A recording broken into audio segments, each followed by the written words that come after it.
Yeah, I learned how to throw pizza as a 5-year-old.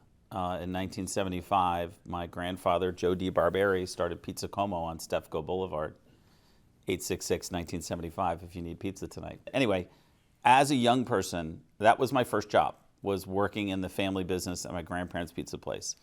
And I started to wake up to what retail family business could do for a family, both the good and the bad. That created incredible legacy for my grandfather in particular, because he's such a generous guy. That being said, having the family on the payroll is a challenging experience, especially if your kids all unionize against you.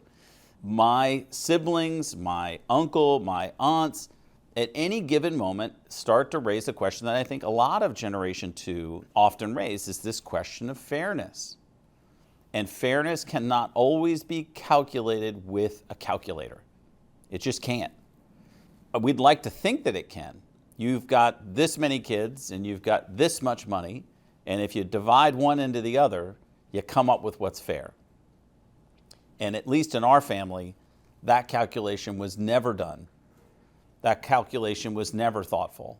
And it led to broken relationships that still, decades later, even after most of my extended family is now gone, that sort of brokenness still echoes in our family. And I would say if my grandfather were alive today and could see the unintended consequences of not defining a process by which his assets and the income generator that he created with something as simple as a renovated gas station that 50 years later is a pizza place, he would have pulled away and done everything he could to design something that was perhaps maybe not fair, but far more thoughtful, far more intentional as it relates to preserving the family legacy